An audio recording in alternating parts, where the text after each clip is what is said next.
Hello दोस्तों, comics hero channel पर आप सभी लोगों का स्वागत है। हमारी आज की कॉमिक्स है राज कॉमिक्स की पेशकश बांकेलाल सीरीज की कॉमिक्स, जिसका नाम है स्वर्ग की मुसीबत। तो दोस्तों ये देखिए, जैसा वॉलपेपर है, काफ़ी वॉलपेपर से मज़ेदार लग रहा है ये। और चलिए शुरू करते हैं इसका पार्ट 1। स्वर्ग की मुसीबत, बांकेलाल और स्वर्ग की मुसीबत।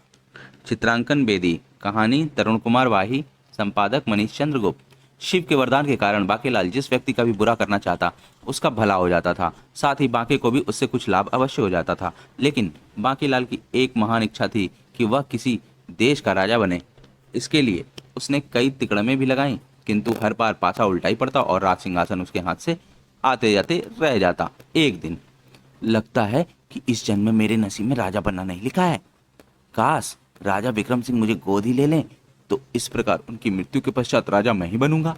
राजा बांकेलाल की जय।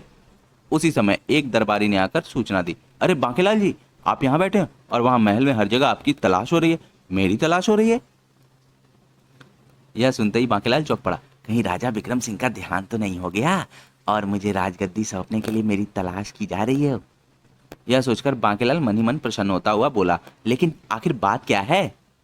रानी स्वर्णलता ने चांद से पुत्र को जन्म दिया है बांकेलाल जी।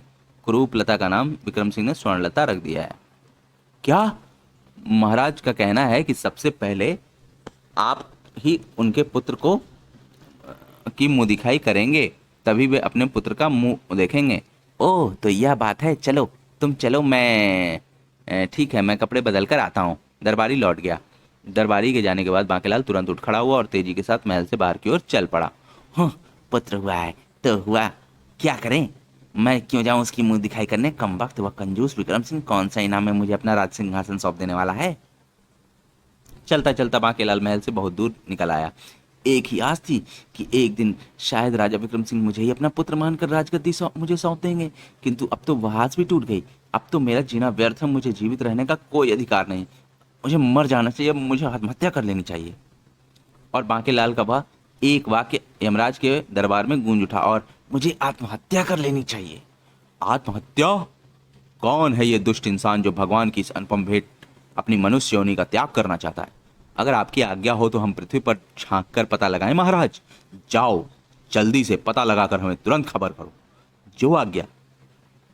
दोनों यमदूतों ने पृथ्वी पर झांक कर देखा। अरे, यह तो बांकेलाल है जिसका जन्म भगवान शिव के आशीर्वाद से हुआ था।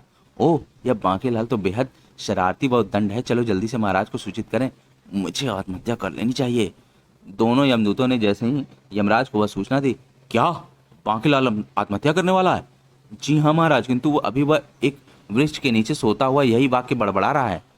ओह, इस बांकेलाल ने तो अपनी शरारत से भगवान शिव को भी नहीं बख्शा था। अगर यह वक्त से पूर्व ही स्वर्ग चला आया तो गजब हो जाएगा। मुझे तुरंत इंद्र के दरबार में जाकर यह सूचना देवताओं को देनी होगी। यमराज तुरंत भैंसे पर सवार होकर इंद्र के दरबार की ओर चल पड़े। इधर उधर इंद्र की रंगशाला में सभी देवता स्वर्ग की अप्सराओं के मनमोहक नृत्य का आनंद उठा रहे थे। वाह, अद्भुत! इसी पल यमराज के आगमन के साथ नृत्य का आनंद लूट रहे देवतागण चौंक उठे। अरे यमराज, देव यमराज यहाँ? उन्हें तो यमलोक में होना चाहिए। यमराज! यमराज के वहां पहुंचते ही नृत्य बंद हो गया। इंद्र ने स्वयं आगे बढ़कर यमराज का स्वागत करते हुए कहा, आइए यमराज, मैं सभी देवी देवताओं की तरफ से आपका स्वर्गलोक में स्वागत करता हूँ। यमराज ने तुरंत कहा, मेरे स्वागत की बात छोड़ो देवराज इंद्र, और उस मुसीबत का स्वागत करने के लिए तैयार हो जाओ जो किसी भी क्षण स्वर्ग में आ धमकने वाली है। भला मुसीबत का स्वर्ग में क्या काम? मुसीबत? सहसा पवन देवता ने गंभीर होकर पूछा, यमराज, क्या कर कृपा कर खुले शब्दों में वर्णन कीजिए कि मुसीबत से आपका क्या तात्पर्य है? यमराज ने बांकेलाल के विषय में बताने के साथ ही कहा, बांकेलाल ने धरती पर किए तो पाप ही हैं, किंतु उसके कारण कई व्यक्तियों का भला हुआ है। अतः नियमानुसार उसकी मृत्यु के पश्चात मैं उसे स्वर्ग में भेजने को बाध्य रहूंगा। और अगर बांकेलाल जैसा शरारती व दंड इंसान स्वर्ग में आ गया तो हमें स्वर्ग छोड़कर भी भागना पड़ सकता है। यह तो बेहद चिंता का विषय है। क्या? यमराज की बात सुनते ही देवताओं में खलबली मच गई। अग्नि देवता ने कहा, लेकिन अब हमें क्या करना चाहिए? हमें कोई ऐसा उपाय करना होगा कि बांकेलाल आत्महत्या ना कर पाए। जबकि उधर बांकेलाल खूब पेट भर कर फलों का भोजन कर लिया, अब मरने में कोई कष्ट नहीं होगा। और बाकी चल पड़ा मरने के लिए। नदी में डूब मरना ही सबसे सरल रहेगा।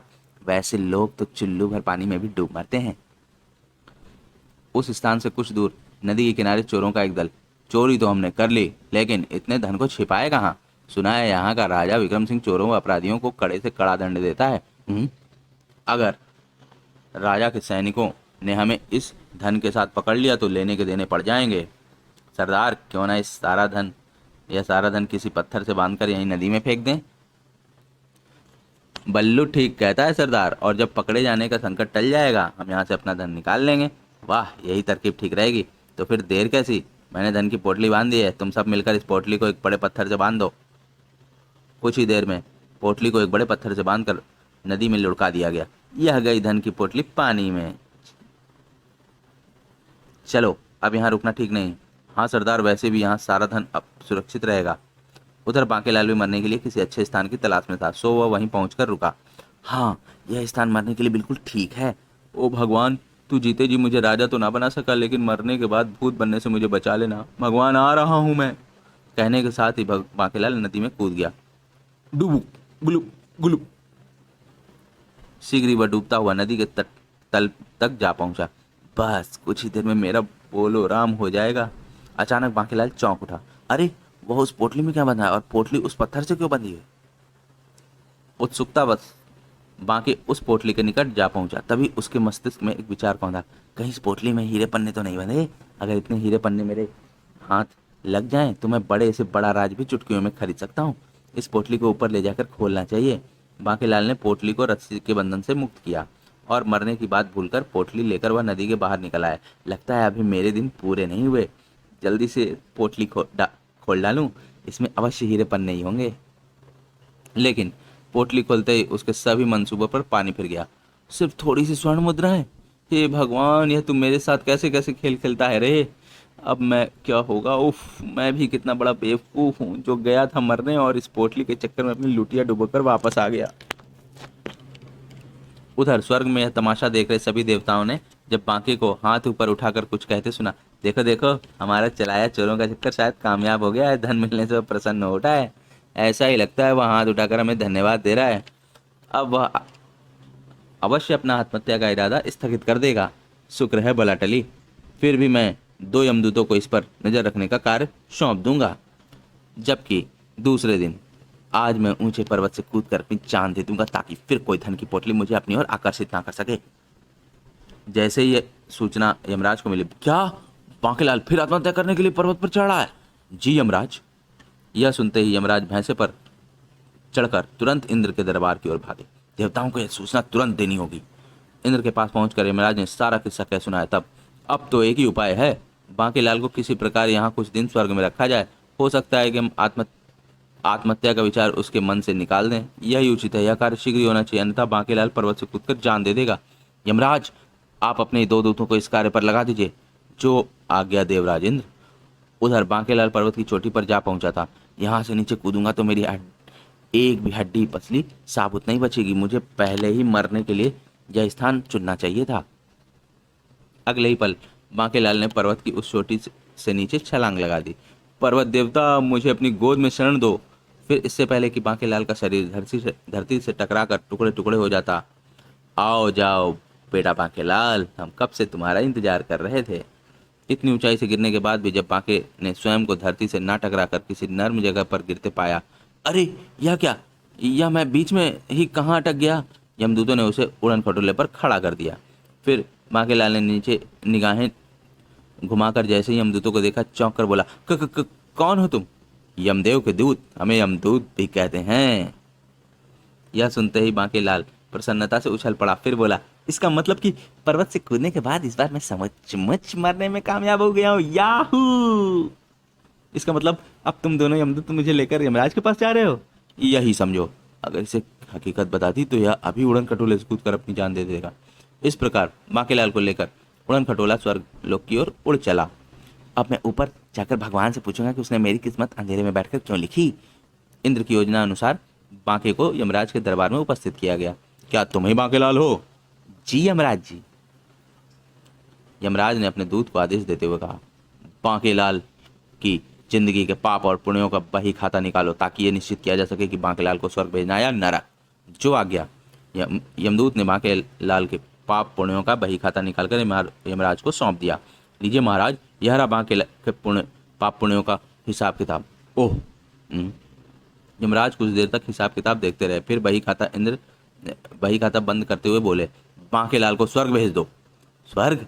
वाह, वहां तो इंद्र के दरबार की अप्सराएं भी होंगी। योजना अनुसार यमदूत बांकेलाल को स्वर्ग की ओर ले गए। उधर सभी देवता अपनी योजना पर प्रसन्न थे। अग्नि देवता कह रहे थे, वाह देवराज इंद्र, योजना अनुसार बांकेलाल स्वयं को सचमुच मरा हुआ समझ रहा है। यमदूत उसे लेकर स्वर्ग लोक की ओर आ रहे हैं। कुबेर देवता की बात सुनकर देवराज इंद्र मुस्कुराकर बोले, अभी जरा उसे कुछ दिन स्वर्ग लोक की सैर कर लेने दो देवगण। मुझे उम्मीद है कि उसके दिल में फिर से जीने की इच्छा जाग उठेगी। ओह, वे सभी देवतागण स्वर्ग में मेरा स्वागत करने के लिए खड़े हैं। इस प्रकार स्वर्ग में बांकेलाल के कुछ दिन सुख चैन से गुजरने लगे। वाह, ऐसे स्वादिष्ट व्यंजन तो पृथ्वी पर हो ही नहीं सकते। थोड़ा और लीजिए ना बांकेलाल जी। इंद्र के दरबार में मेनका व उर्वशी नामक की अपूर्व सुंदरियों का नृत्य देखकर तो वह मंत्रमुग्ध ही हो उठा। वाह, अति सुंदर। उन्हीं दिनों देवताओं और असुरों में अचानक भयानक युद्ध भी छिड़ा हुआ था। मार डालो देवताओं को, कर लो स्वर्ग पर अपना अधिकार। असुरराज दुदुम्बकार के नेतृत्व में असुर सेना ने देवताओं पर चढ़ाई कर दी थी। कोई भी देवता बचने ना पाए। भयानक युद्ध हुआ था। ओह, ओह, मेरा धनुष। तड़ाक। अंततः दुदुम्बकर और उसकी सेना को जान बचाकर भागना पड़ा था। भागो, देवताओं ने हमारे सारे हथियार काट डाले हैं। अपनी इस हार पर दुदुम्बकर बुरी तरह तिल मिलाया हुआ था। देवता इस भ्रम में होंगे कि हम अपनी हार मानकर लौट आए हैं, लेकिन नहीं, दुदुम्बकर ने कभी हार नहीं मानी, वह पुनः युद्ध करेगा। दोस्तों, हमारा बांकेलाल का स्वर्ग की मुसीबत का पार्ट 1 यहीं पर समाप्त होता है और अब मिलते हैं इसके अगले पार्ट में, जिसका लिंक आपको इसके डिस्क्रिप्शन में दिया हुआ है। आप उसे वहाँ पर खोलकर पढ़ सकते हैं। आपको ये कॉमिक्स कैसी लगी हमें कमेंट सेक्शन में ज़रूर बताएं और हमारे चैनल को जरूर सब्सक्राइब करें। धन्यवाद।